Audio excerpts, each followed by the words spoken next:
Hello and welcome to the Always Smiling Faces, and we're back with another questions and answers for you tonight. Always Smiling Faces, you missed the podcast bit of that bit. They know what it is, didn't they, I guess. Probably. We're just shortening now. It's not like Next week will be, hello, welcome back to the All With. Welcome to the hour. Oh, we'll keep you. Sorry. Rush to No, I've been made best man for a wedding, and it's like start of the night about where we're going to go on for the stag and all this. Sorry. Whose wedding is it? We made Stevie Ray. All the best, mate. I'm going to absolutely rip you apart. Yeah. Well, not like that, but in the speech I will. All right, okay. So Keegan Ruddick sends in, Hello, Keegan. honest opinions on where we will finish and will we improve in January? Well, we can't technically answer that first part of that question. Well, opinion might have changed. We can give a vague idea. So now, after the recent results I don't think it matters that much. and recent performances, 19th. 19th. Yep. Second bottom. Dead and buried. 16th. You're naming numbers here. That's all right, man. You're not going to end the season going. Remember that time on the 23rd of September when you said that? I think between Yep. 4th and 8th bottom. I thought you was going there, mate. I thought you was going. But you can't put between 4th and 8th bottom. Why? So we're getting relegated or we're staying up? That. No, we're either getting relegated or you're we're staying up. staying We're staying up. That's that. We're staying up. So But that fourth to 8th It is. bottom is everybody's like always really, really close together, aren't they? Yeah, they are. Yeah. It's traditionally where we're finished. So there's only you at the moment thinks we're going down. Is that fair to say? Yeah. That's fine. Next one, Patrick Lewis sends in, is Almiron a Paraguayan pancrat? No, he's not that bad. He's not that bad, no, but Close. yeah. He's not so before people cut that. Fabrice was terrible. Great goal though. Scored. He scored more than one. Yeah, no. I mean, listen, I've still got faith, but I'd be lying if I said I wasn't slightly worried. To be fair, there's a bit of an argument like what we did with Kraft is, do you take him out of the firing line for a little bit? It's probably still a little bit too early. As soon as Saint-Maximin is fit enough to start a game, Almiron gets dropped. And the roles unless roles something. reverse. Change the formation.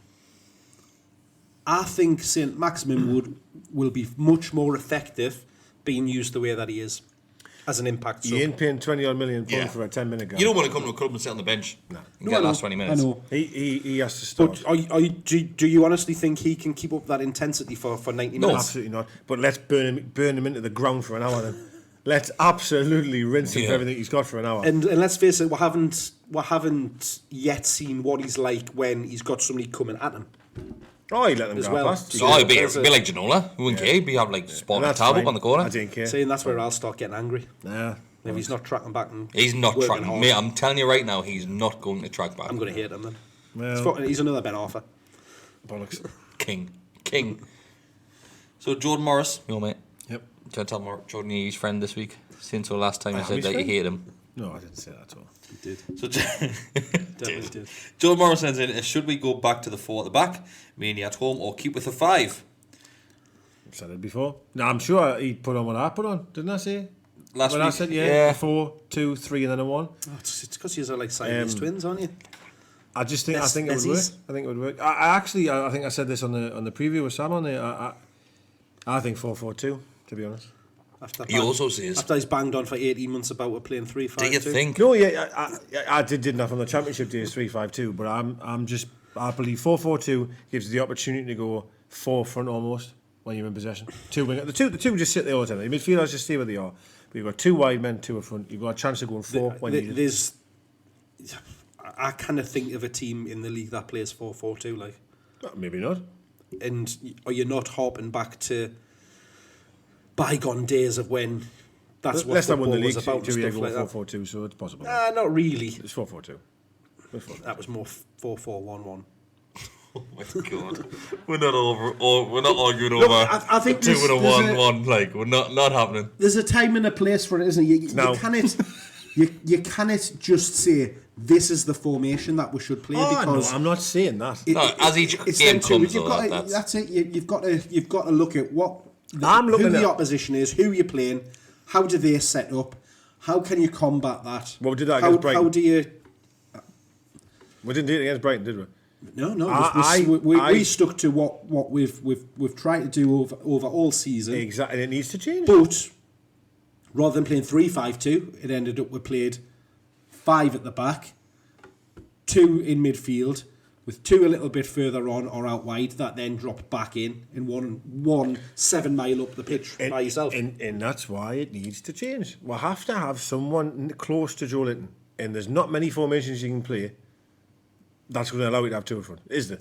You can have 3-5-2, which means you're back to 3 in centre midfield, which doesn't work. If you're going to be playing a 4 at the back, for me, you've got to almost go 4-3-2-1.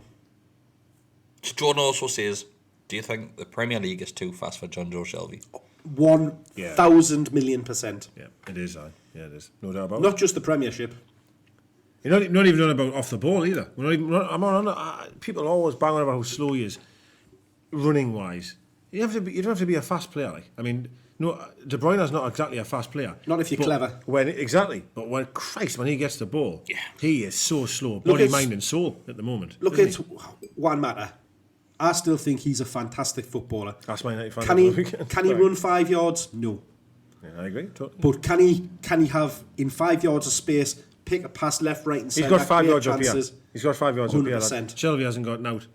Well, even look at go back and likes of Carrick was the fastest player. No. You don't have to be fast. Looks of likes of but Gerard. He was clever and he used the ball fastest, well. Like, if you haven't got the pace, you've got to make up for it in another way. Yes, Shelvey doesn't do it. You've got to have the intelligence. There's certain areas of the pitch where speed, I think, is necessary in the modern game. I definitely see your wingers and stuff have to be the fast. Final third. You know? Yeah, I agree. Whereas I think, like you mentioned, Gerard, your Carricks, all the rest of them, you can play centre midfield and be slow, but you have to be a damn sight better on the ball and faster moving the ball than what Shelvey is.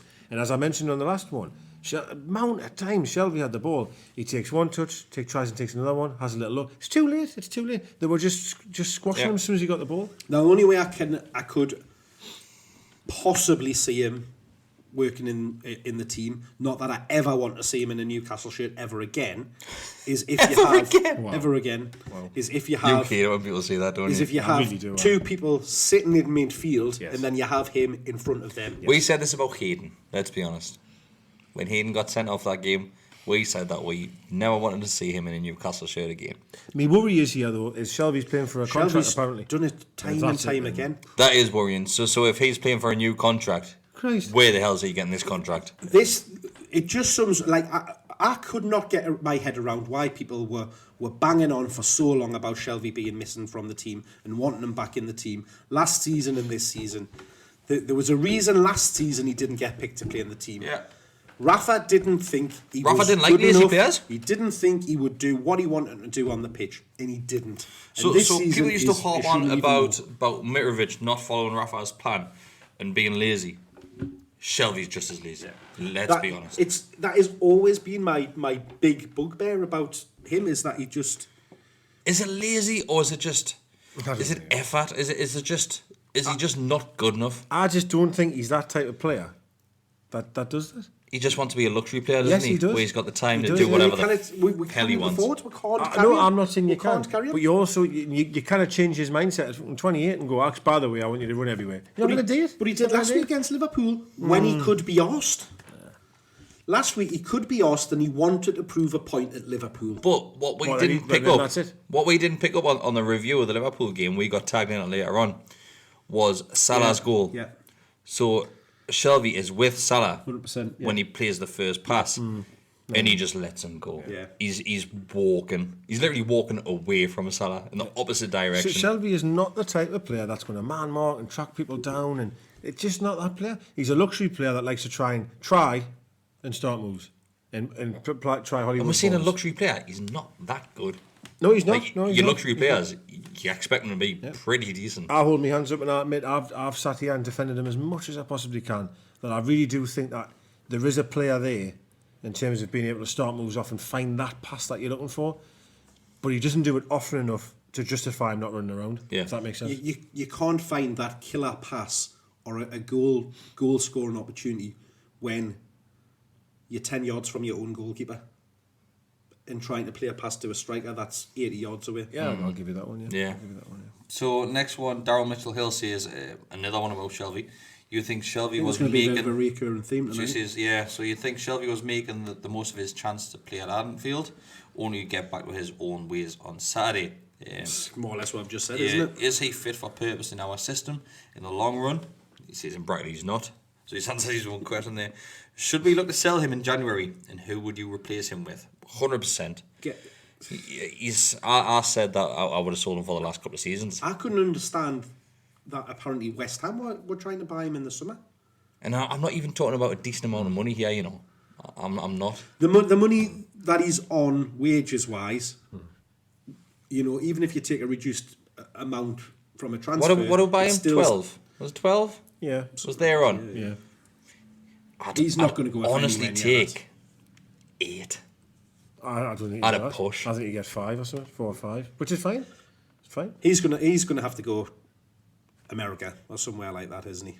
But if he wants paid. If he wants paid. But it doesn't bother us how much we'll get for him, because it's not my money. We're probably not seeing it anyway. Is he not out of contract this season? Yeah, he is, isn't he? Yeah. Yeah. So you might So we get need to look actually to cash in on January anyway. the wages is It's he's a on 80 big grand or sum something, amount, yeah. so you know. Second highest, I think. Yeah, but if he's in his last year, what would worry us massively if there was talks of him getting a new deal, like, because there wasn't it wasn't long ago, a couple of weeks ago, there was Dubravka was close to signing, and Shelby was mentioned as well that there was new contracts. I'm not like, I know I'm saying this, but with obviously such a bad performance against Brighton at the weekend, Colback cannot be worse than that. I agree totally.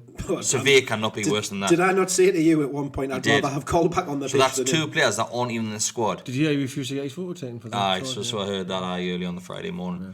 They cannot be worse than that performance we saw on Saturday. Totally not even close to that. Totally Colback's as immobile as Shelby.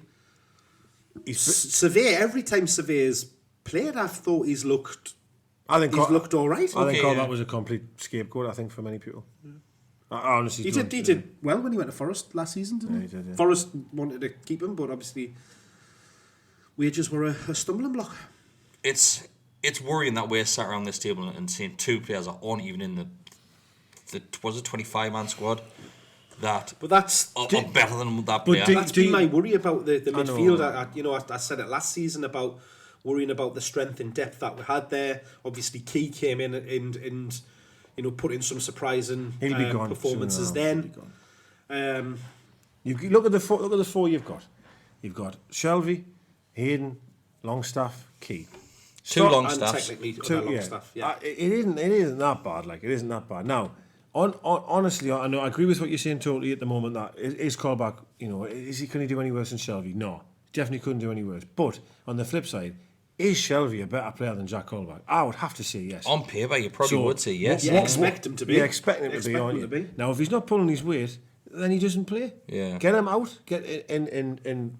The problem is though. Then you're relying on Key or bless him, Matty Longstaff. If Longstaff's not fit, I'm saying if Sean's not fit, and that's still a worry. I don't think Key's good enough either. I really don't. The thing that worries me is not so much the talent; it's the effort.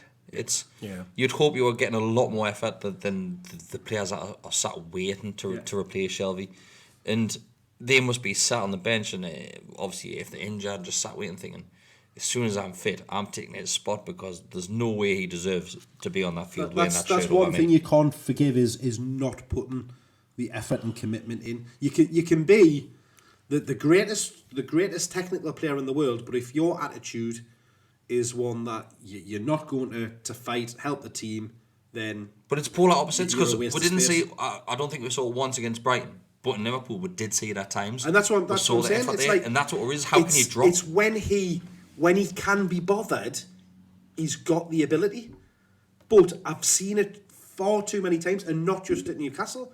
Throughout his career, I've seen it far too many times of him going missing, being a passenger. I would take the lack of running back and tackling and headering and that. I would let him off for that if he delivered. I don't think he ever delivers. He doesn't ever.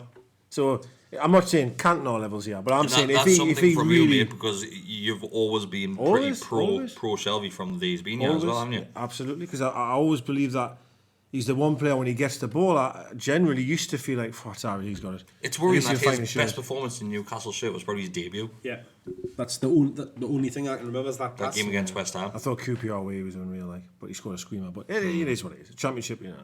I thought he ran some games in the Championship, but as he fucking should, you know, he's far too good for that. I thought he was far too good for that level. Don't think he is now. Darryl Mitchell also sends in a few more, but he ends it with how much longer has Almiron got before he's dropped? We all want him to do well, but it only goes so far. 3 games. I think next one. Nah, I think Leicester. Saint's not fit enough. I think Leicester.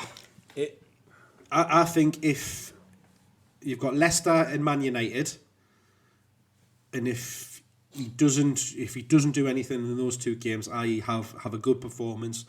Do you think he created a couple of chances? Do you think it's going to be a case where Saint-Maximin gets introduced a lot earlier than what he did against Brighton? Next week he might have 20 minutes. He'll have half an hour. Well, there was worries that he was. And then it'll be that third game. There was worries that he had done it again. He hasn't. He's arbit, I think. But there was a point in not long after he came on. He seemed to hobble a little bit. And we were like, oh, so did Carroll. So there's that one point where Carroll started like holding his leg out. I thought, oh no way, this can't be happening so early. If we don't change formation, right, in the sense of the 4-2-3-1, Almiron will get dropped. If we did change formation and went 3 and then Joe, he'll play every week. Yeah, because we haven't got the men. You'd have Atsu, Almiron, and Saint. That's what I'd love to see personally. But if we stay the formation we've got, his time's running out a bit. Well, we've got Leicester, then Man United, and then we've got a week off. They're tough games. And then we've got Chelsea away. If he doesn't do anything, then Wolves, is it at home? Oh, the Champions League finalists, greatest promoted team in history of world football. Second bottom ones. Them. So Francis Marshall sends in, do you think Carroll should be our super sub who comes on the last 20 minutes of a match, or should he start when he is up to full match fitness? No, that's never going to happen. I don't think we'll ever see Andy Carroll start a match this season. Nah, I disagree. I disagree. I think he will. He will start. But he's not going beyond. He's not going to play 90 50, minutes. 60 minutes. minutes. I think we'll be lucky to see 45 minutes out of him. I don't think he'd be that bad. It's the big thing is keeping him fit, isn't it? Yeah. He's blood and thunder. When he came on, man, he was literally just whacking people out of the way to try and get on the other thing. What I really that's what you love, though, don't you? What I really liked about when he came on is straight away he was organising. He was telling Joe Linton where to go, where to be, how he wanted him to play. He was basically telling Joe Linton to stand near him. Yeah. But wait for like the knockdowns and stuff like that. And even on corners and free kicks, he was telling them where to put the ball and stuff. So like he was. that. When we get the corners, he was shouting over the player taking the corner, telling him exactly what height he wanted the ball and stuff. How like he wanted that. it in and stuff like. So he was like, just listen to him. Not once did we do what you asked. Like exactly.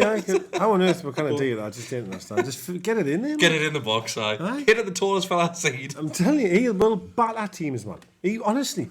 It'll be the likes of Man United, you know. Man United at home. Well, Maguire's, to be fair, sorry, they've got Maguire now, but there's certain teams that I really think Carroll could exploit. Yeah. Like, imagine you're playing Arsenal, man.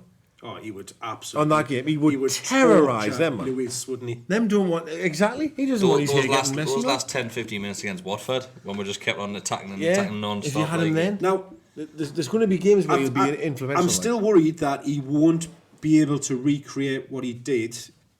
But he can't. Week in, week out. He even coming on for, 10, 20 minutes, because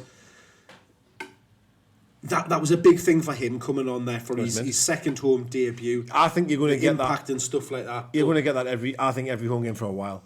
If he keeps coming off the bench, you'll get the same reaction for a while. Yeah, I really feel that.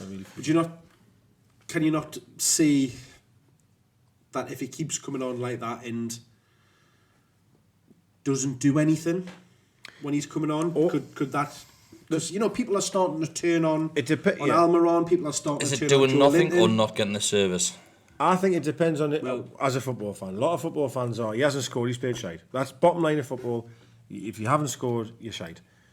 I would say when Carroll comes on, in my mind, I would say I know for a fact their defence is going 10 yards further back because they're shitting themselves straight away. Yeah. And for me, that can only be a good thing. So another one about Shelby is from Rafa Facts. He says, if we get a take it or leave it £10 million offer for Shelby in January, would you take it and run? How much? 10 million. I'd take that. I'd take it and I'd run him anywhere he wants to go to the club that wants We'd to buy literally him. put him in and those hand trolleys him that over. we're going to push to say St James's Park and push him in a trolley all the way to wherever he wants to go. America if needs be. I'd quite happily take less than 10 million for him. But I said 8 and Deka said it was too much. I'd let him go for now. 6. He's in his last year of his contract. Let him go for now. Just say it to him. Let him go. Let him run it down. Let him go. Yeah. I think he'll be gone in January. Good. Hopefully. Totally Rob I've never Fish liked him. sends, it's another one about Shelby. Shelby's annoyed a lot of people this week, hasn't he? I'm glad everybody's again coming Sounds like he around was my the way only of one on the thinking. pitch. So he says, do you feel like Shelby, even though... Oh, hang on. This might be a positive one. Oh, hello. Do you feel like Shelby, even though he was poor on Saturday, is being made a scapegoat for our current performances? Even though he wasn't... even though he hasn't been given performances we know he is capable of, it seems some people are singling him out, even though as a team we've been poor. We've mentioned that it's the effort. He was head and shoulders above everybody else in that team For the wrong ways. for the wrong reasons. Yeah. It's worrying when you can look at a player and you notice them not doing anything. Well, again, I counted. Everyone always looks at what he doesn't do defensively wise, and he doesn't run back, and he doesn't. But what work did he hard. do offensively? And that's the point I'm trying to make. I look at him that way. I'm more disappointed that he lost possession about 5 times in the first half, just with not even a tackle, just a little bit of pressure, and he lost it. Oh, he's give the ball away. And that's why I'm more concerned. And that's the with thing for me. I know I bang on about it, but it's because he drops deeper and deeper and deeper. He's standing on the central defender's toes. And why does he do that? Because it's easier football. It's so much easier to go and get the ball off someone and turn and have all the time in the world. You move further forward into midfield and try and ask to get the ball. You've got someone up your arse, and he doesn't want that. So we've got another one about Shelby. Surprise, Shock. surprise. Can't surprise. Kevin Monahan sends in, do we give up the ghost with Shelby? Saturday he was beyond a disgrace. How many more chances do you give him? And how much do you realistically accept for him? He says you take 8 million. He literally... For someone who apparently is the worst player ever, people want 8 million for the fucker. I think... If he's that bad, you're getting nothing. It's based on what was talked about in the summer, isn't it? Of potential bids and stuff like that. But Jesus.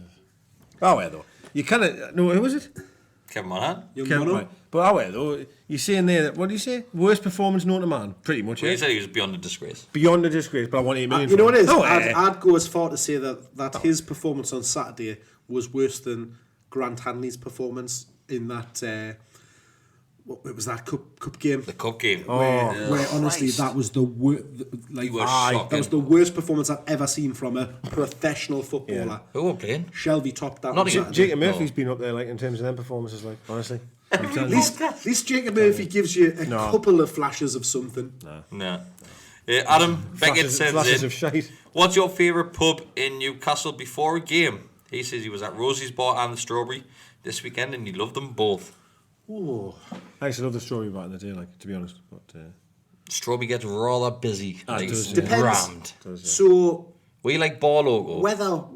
weather-wise, well, we're taking the ball over after the game. Yeah, don't we? so when recently we've been going to Percy. Weather-wise, all right. if the weather's nice, you can sit out the back of the Percy or the Five Swans. We'll let you get in the beer garden up there. We saw some women piss herself at the Percy the other week as well.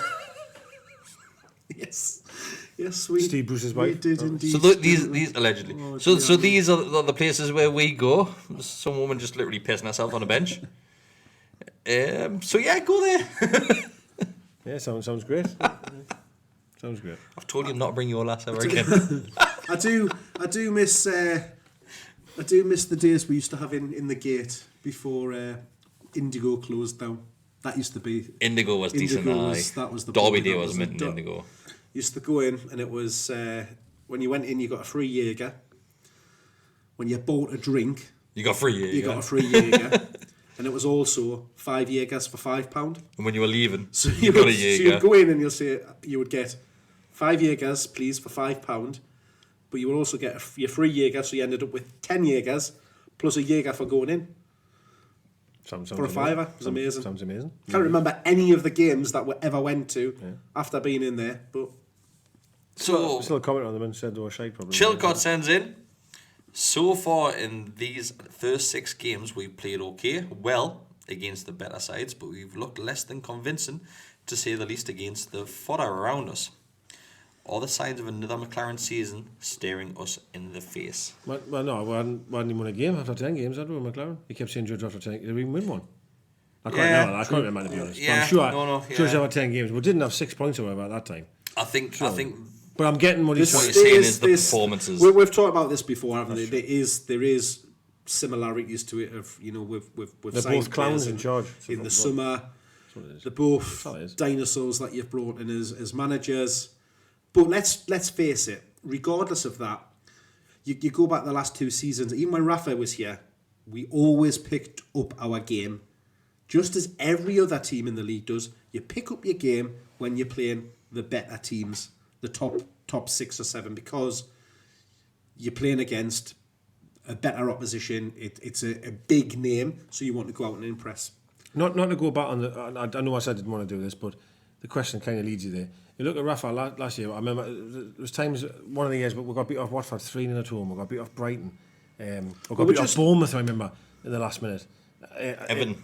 That was awful. But then we beat Arsenal at home, we beat Man United. Do you know what I mean? You're obviously going to up your game. Who wouldn't, man? Of course you just are. You just are. Well, look at Norwich. Well, Case prime in point, example, beat Man City, beat Man City last week, got beat off Burnley this week. And that you've just got to... Teams do it. When you come up against the big teams, the top 6, everybody's performance. Look, when we were in the Championship, we played teams every week that all they wanted to do was beat Newcastle. Yeah. That is the equivalent of what we're doing now in the Premier League.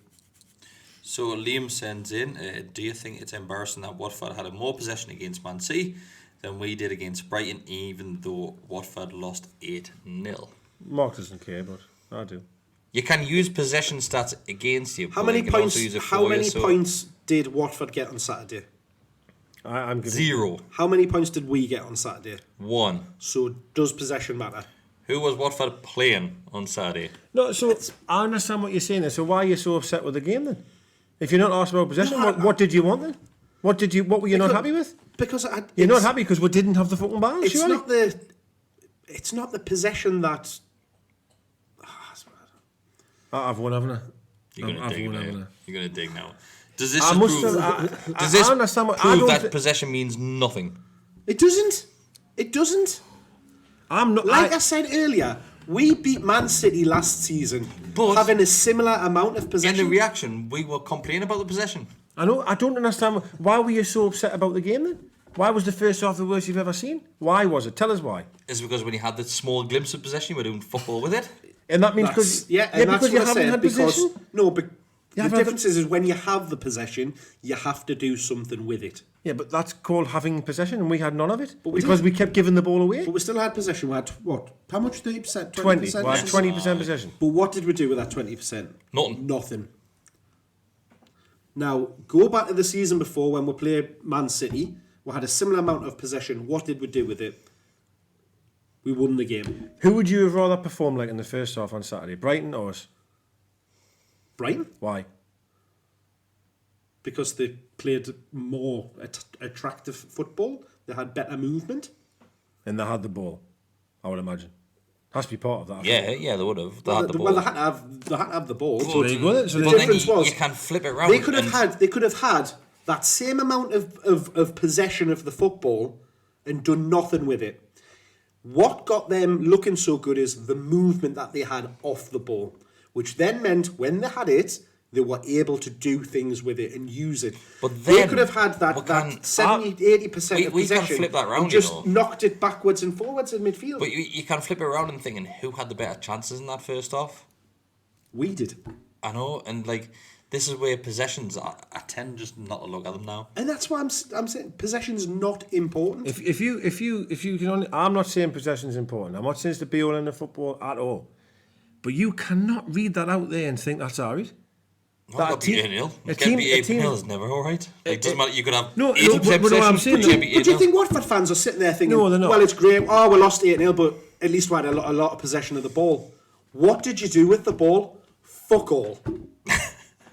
I'm not saying they will. I'll be very surprised as a Watford fan going, hey, we had more possession than Newcastle. But that's the argument. The counter argument that you're trying to have is that well, we must be worse than them because we had less Never possession. said that. Words never crossed my lips. No, but that that is what is being insinuated. So the Bibles are big, you know. Tell you now. It's Never what's said being that. insinuated. Never said it.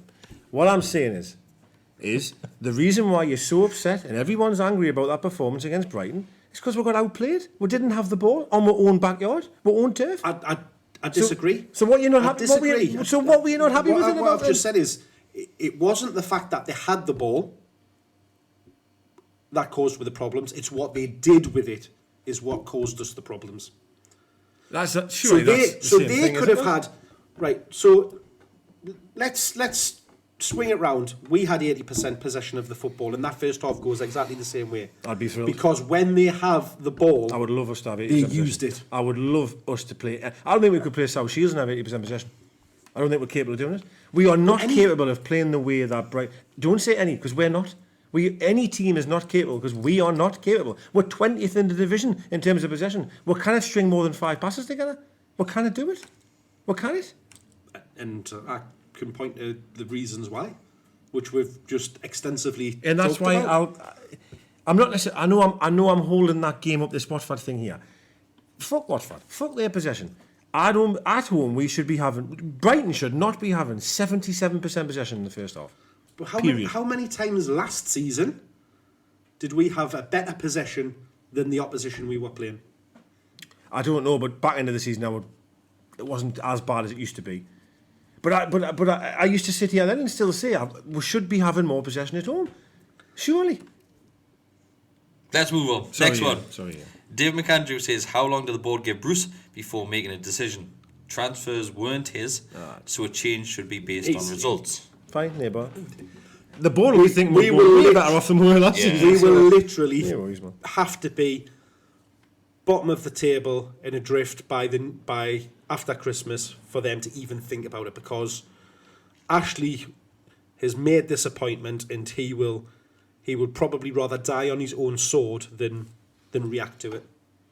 But if it's that bad where he has to do it, then he'll have to act on it. But the biggest worry is apparently he was 6th or 7th on the of people that turned it down, even though the club say that he was the number one choice. But third, fourth. Who comes in?